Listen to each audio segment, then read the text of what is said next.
What's up, family, and welcome back to the channel. As you can tell, I'm in somewhat of a different space. This is a little different, and I actually have plans on getting really creative with this space behind me. So we'll be looking at that as we go ahead.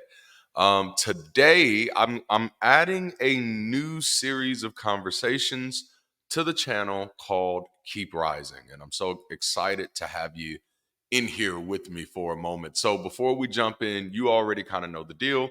Make sure you like the video if you haven't already, subscribe to the channel, hit that alert notification bell so you can get notified. Consider joining our community, whether that be on Patreon, on YouTube, or even on Discord.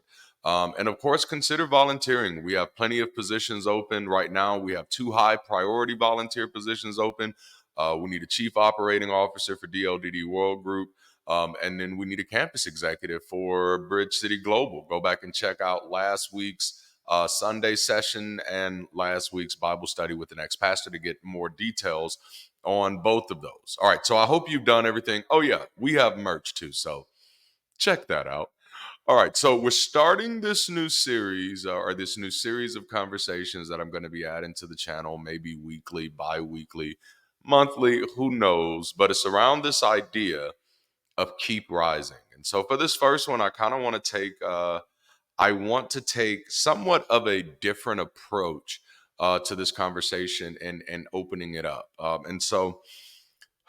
Here it is. I think what we're gonna name this one is "There Is No Promised Land." I think that's the title of today's conversation. There is no promised land in the sense that there is no place where all the problems have already been solved, where everything has already been figured out, where everything has already been factored in, where all of the variables have already been considered, where all of the work has already been done, and all you have to just do is just get there.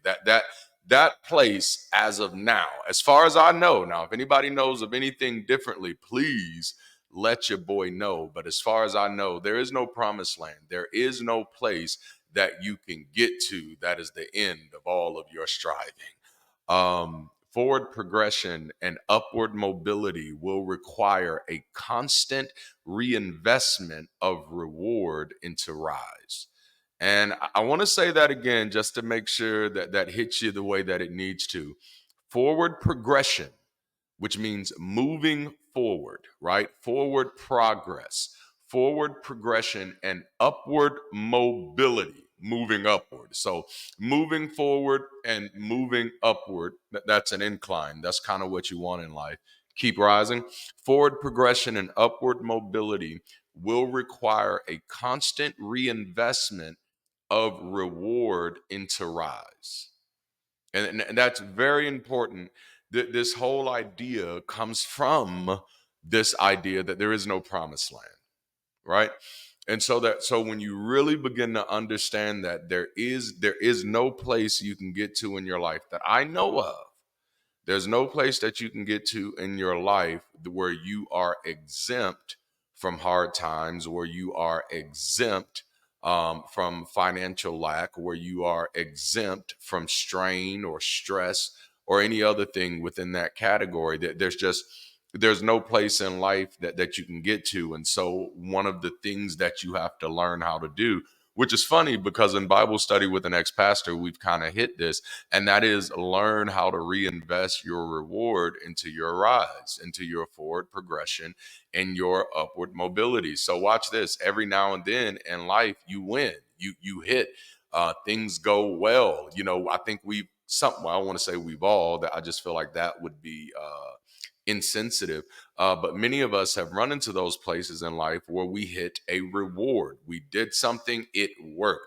We got into a position that worked well for us, turned out to be a great career, gave us some great things. I don't know, maybe you hit the lottery, you hit the jackpot.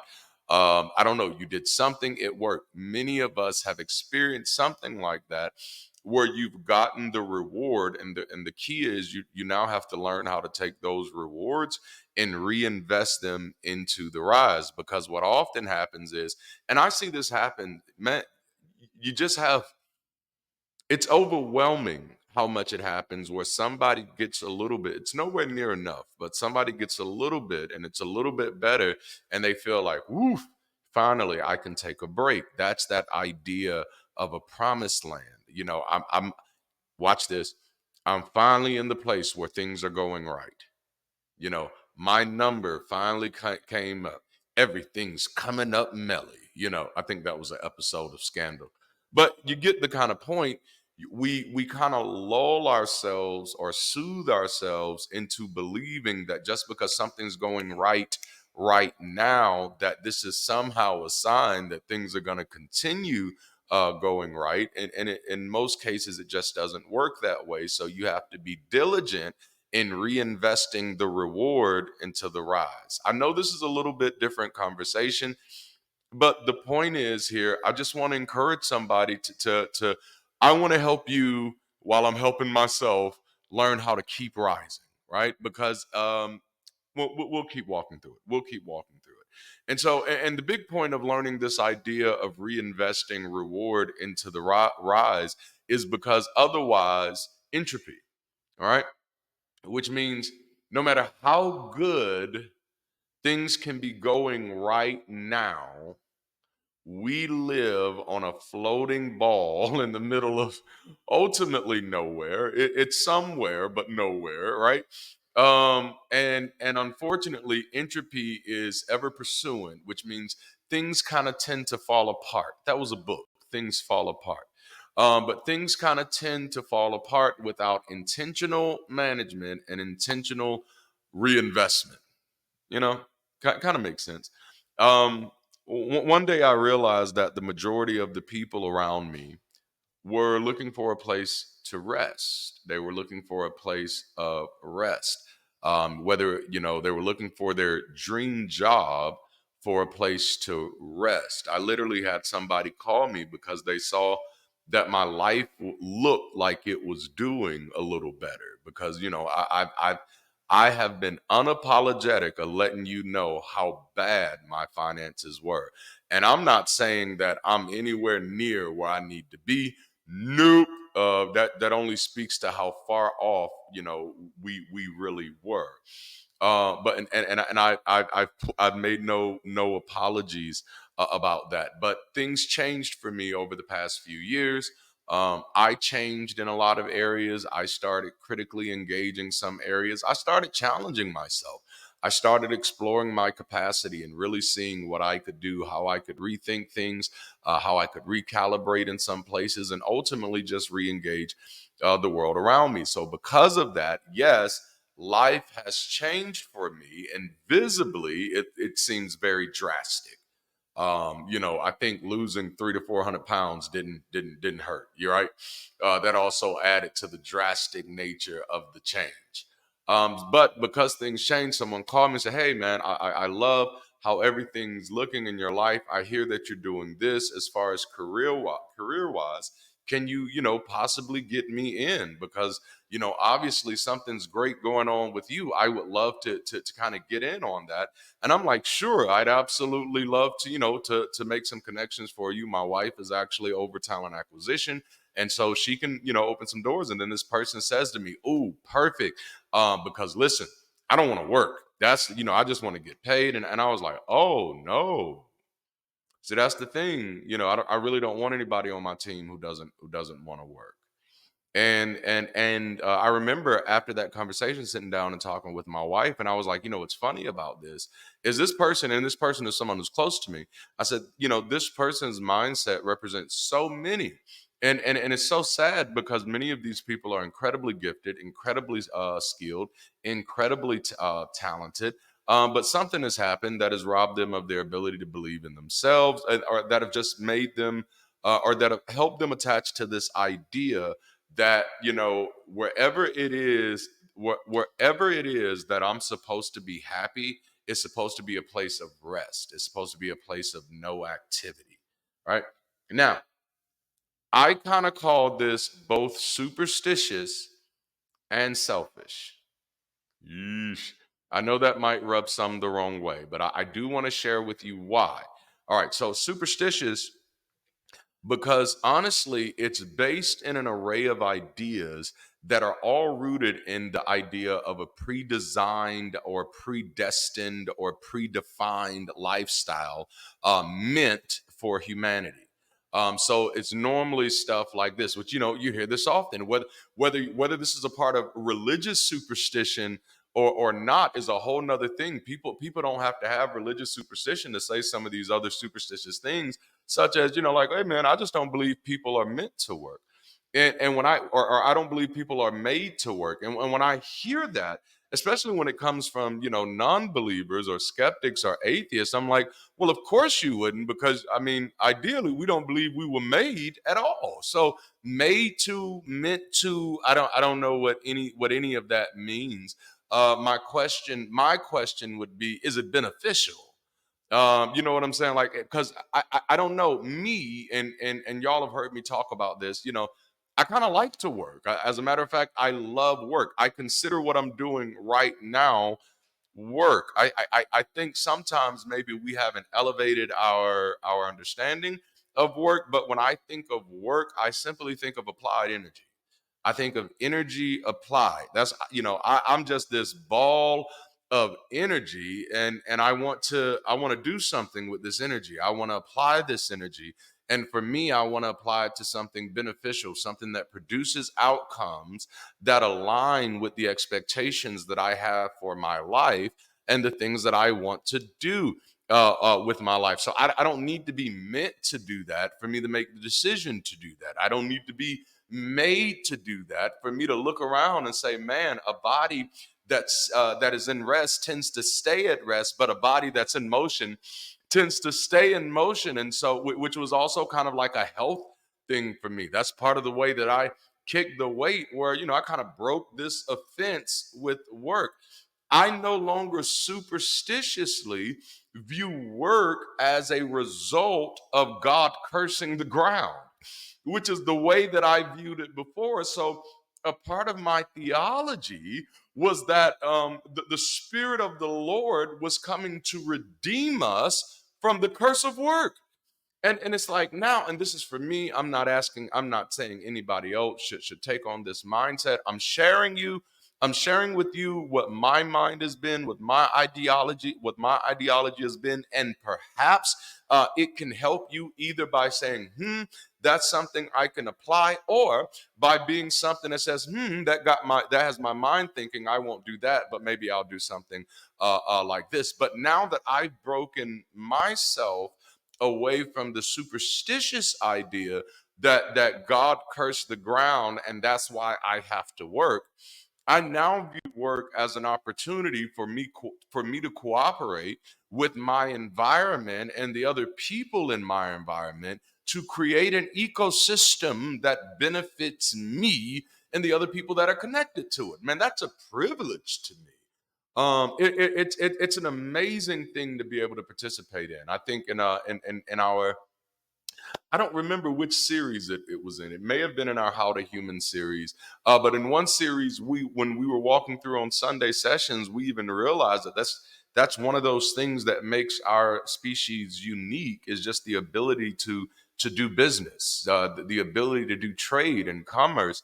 And much of what we attach to human identity has actually evolved out of that ability. And so now when people say, who are you? What are you? Some people say, I'm an artist, I'm a singer, I'm a dancer, I am a musician. Some people say I am a baker, I'm a chef, I'm a sous chef. Some people say I am an engineer, I am an architect. All of these things that we've been able to attach to our human identity evolves out of this manifestation or demonstration of work, which is beautiful to me.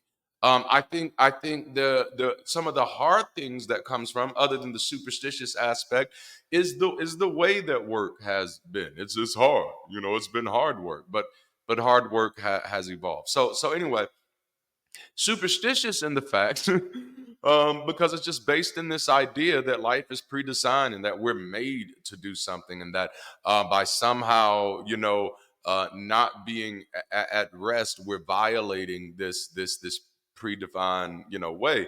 To me, which of course I call it superstition, because this predestined way, or this predefined lifestyle, there's just no evidence for that.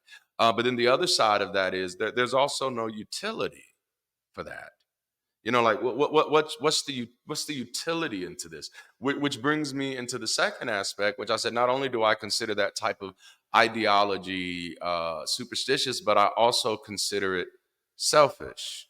Just me, which means I'm not going to beat you up for choosing that route. I'm not going to rob you of that route, of taking that route. I just can't take that route because when I look around, I don't see a world that has it all together.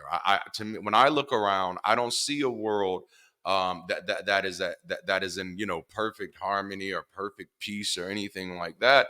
So I see a world that is struggling to still figure it out. That, like, we're still in the thick of it. We're still in the fog of discovery. We're nowhere near fully understanding the true miracle that we are living in. So for me, and this is just me, and a lot of this content, man, that I put out here is because I really am looking for leaders. I'm looking for people who are looking around and saying, you know what, have gotten better. Yes, they have, and I'm so glad about that. But things are not so well that I can afford to sit on the sidelines. I can't do it. And I am, I don't necessarily describe myself as an optimist. I am a realist. But even as a realist, I am one of the people who can look back over history in the long view and say, things have gotten better comparatively, relatively. We as a species have come I mean, just leaps and jumps, miles, when it comes into things that we've done and things that we've achieved. And I'm not just talking about technological advancement, I'm even talking about social advancement. We've made jumps, leaps. But the reason many of us are still distressed is because it's still not where it needs to be. And we don't even know where needs to be is. We're still playing with could be. And the only way to really get a good picture of this is to have as many people off the sidelines as possible, to have as many people getting in the game as possible, which is one of the reasons why I'm promoting this type of conversation, is to encourage people to keep rising. Yes, maybe you don't feel like you're there yet. Maybe you don't feel like you're the type of person who can step up and be a leader in anything, start something, launch something, found something, sure. But today is not the end. You can keep rising. All right, so let me kind of continue this conversation. So, selfish because then there's no part of you that wants to contribute to our forward progression as a species, because maybe somehow you've convinced yourself that there's a safety net, you know, and I don't know. The more clear it becomes to me that there wasn't a God at the will of the universe, the more it became clear to me that we need more people working on the problem. So I think that's my push. A lot of times is again, looking at everything that we've been able to accomplish as a species, looking at some of the exceptional things that we've been able to accomplish as individuals. I'm still looking as in, like, man, with all of these things, we really need more of us engaging these things. We need, so excuse me, I'm not one of those people who want more people to be scientific just to be more scientific. I actually think we need more scientists. I actually think we need more mathematicians. I actually do think that we need more engineers. I actually do think that we need more chemists, that we need more biologists, that we need more astrophysicists and physicists, for that matter. And then now quantum physicists and whatever else is out there. We need as many people who can be contributing to the great work. And then and please be not deceived. Hate to use somewhat of biblical language. When I say people contributing to the great work isn't just the work of science. It isn't just the work of math. It is still just the work. It is still also the work of art. It is still also the work of creativity. But all of these things are work. Whew. And so, like, just imagine being lost on a ship at sea, trying desperately not to die, while your crewmates are trying desperately to get some sleep. you know so that's why I kind of look at it that way. There is no safety net. It's just us. There is no plan. We've had to figure this shit out as we've been going. um when uh, when you take the long view of history without the superstitious imposition, that we fell from some type of higher state and we're now in a fallen state, you realize that instead that we've actually been rising from a natural state, and even our rise is a part of our natural disposition. In our How to Human series of conversations during our Sunday sessions, we explored several ways that we've been rising over the millennia, and ultimately, that's what this series is all about: a commitment to keep rising, even when things look difficult, disappointing, and downright discontenting. Keep rising. Why? Because you have the capacity to. Why? Because you're able to. Why? Because staying stuck doesn't benefit anybody. Staying less than doesn't benefit anybody. I'm one of those people who I've attached myself to this idea that the more people who come into contact with this idea of interrogating their own capacity, the more people who are going to blow their own minds at what they're capable of. I believe you're capable of all, damn near anything. I just have this silly little idea that people can do what people can do. And so whatever other people, whatever you've seen any other person doing outside of extreme variables, it's likely something you can do too. You might have to do some stretching to get there. You might have to do some reaching to get there, but that's exactly what this series of conversation is for. It's to help you to decide, to commit to stay determined, to stay committed to rising, even when others are content with aiming for somewhere in the past. These conversations are for those who are progressively committed to keep rising. I know this has been somewhat of a different conversation, but this is the first of many. This is something that I wanted to introduce, and it's just something that I want to do. Every chance I get, I want to encourage you to keep rising, to keep marching, keep moving forward, even when life looks difficult, even when things get hard. I want you to understand that you come from a long line of survivors. I don't have to reach into woo to say that. That's not a woo statement. That's a realistic statement of fact.